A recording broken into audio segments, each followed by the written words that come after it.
আজকে আমাদের আঞ্জুমিরা হসপিটালে অনেকগুলো বাবু হয়েছে, তার মাঝে এখন প্রেজেন্ট আছে 5টা বাবু। আলহামদুলিল্লাহ সবগুলো বাবু ভালো আছে। এর মাঝে ছেলে বাবু মনে হয় কয়টা, 3টা না 4টা। আপনারও তো ছেলে বাবু?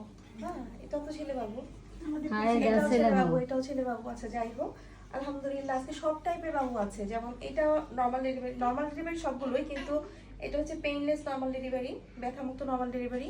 এই বাবুটা হচ্ছে ভিব্যাক, যার মার হচ্ছে প্রথমটা সিজার, তারপরে নর্মাল, আবার নর্মাল। এটা হচ্ছে আনকমন। ওর মার অনেক সাহস, মানে ও সাহসের তারিফ না করা ছাড়া উপায় নাই, কারণ আমি নিজেই ভয় পাচ্ছিলাম। সত্যি কথা বলতে, যে যদি ও না পারে, 3 কেজির উপরে ছিল, যদি কোনো সমস্যা হয়, উনি বলছে যে আল্লাহ ভরসা, দেখা যাক কি হয়, যা হয় হবে। অনেক সাহস ছিল, ওনারটা হয়ে গেছে ফজরের সময় আল্লাহর রহমতে। তারপরে এই বাবুটা আচ্ছা, তার মানে আজকে ভি ব্যাগও আছে, পেইনলেস ডেলিভারিও আছে, আর নর্মাল ডেলিভারি তো সবগুলোই নর্মাল ডেলিভারি, আর এমনি নর্মাল ডেলিভারিও আছে, যেটা মানে পেইন মুক্ত ছাড়া আর কি, যেটা প্রচুর পেইন হয়। আর এই বাবুটা সিরাজগঞ্জ বাড়ি, তাই না? সিরাজগঞ্জ থেকে আসছে। এই বাবুটার হচ্ছে একটা কনজেনিটাল অ্যানোমালি আছে, যেটা হচ্ছে কনজেনিটাল ডিফেক্ট যেটাকে বলে।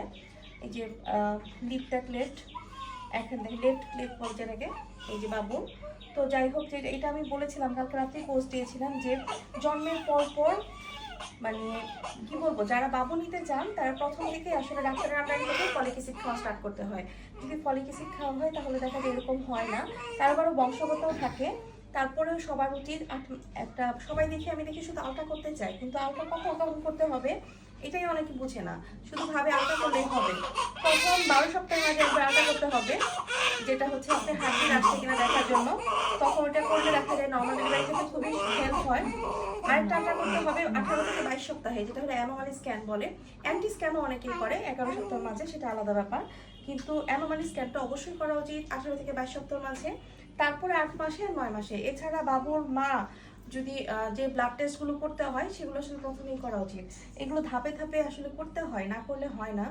এখন দেখা যায় যে আমরা নিজেরাও সচেতন না, ঠিক আছে? আমাদের প্রত্যেকটা মানুষের সচেতন হওয়া উচিত। 5 মাসে যদি অ্যানোমালি স্ক্যান করতো তাহলে কিন্তু এটা ধরা পড়তো। কিছুদিন আগে আমার আরেকটা পেশেন্টের এরকম হয়েছে যে ওর 3টা আঙ্গুল নেই, হাতেও নেই, পায়েও নেই। হ্যাঁ, পরে আমি যে অ্যানোমালি স্ক্যান করতে পাঠাই আপুর কাছে, তামান্না আপু, ডক্টর সাদিকা তামান্না আপু, আপু অনেক ভালো অ্যানোমালি স্ক্যান করে। তো আপুর কাছে পাঠাই, আপু কিন্তু আমাকে বলে দিল যে এই প্রবলেম, জানো এই বেবিটা ক্যারি করার দরকার নাই, কারণ ফিউচারে এটা হচ্ছে আসলে বার্ডেন হয়ে যাবে বাবা মার জন্য। পরে আমি ওনাকে বললাম আপনি যদি চান ঢাকাতেও যেতে পারেন, তাহলে আরেকবার চেক করা হবে। পরে আমি ওনাকে সোনো কেয়ারে পাঠাই, স্যার আছে ওখানে, ওই স্যারের কাছে আমি আমার নিজের অ্যানোমালি স্ক্যানও করেছিলাম, উনিও সেম রিপোর্টই দিয়েছে। আলটিমেটলি আপু খুব ভালো স্ক্যান করে বলে আপুর কাছে আমি পাঠাই। পরে আমি বললাম যে আপনি কোনো নিতে যান, এই বাচ্চাটা আসলে রাখার দরকার নাই, কারণ এই বাচ্চা হওয়ার থেকে না হওয়া বেটার। যে বাচ্চা নাকি ভবিষ্যতে আসলে কোনো কাজ করে খেতে পারবে না, কোনো কিছুই করতে পারবে না, সেই বাচ্চাটা আসার দরকার নেই। কাজেই আপনারা সবাই 18 থেকে 22 সপ্তাহের মাঝে অ্যানোমালি স্ক্যানটা অবশ্যই করবেন, এটা খুবই জরুরি আর সাহস করা উচিত।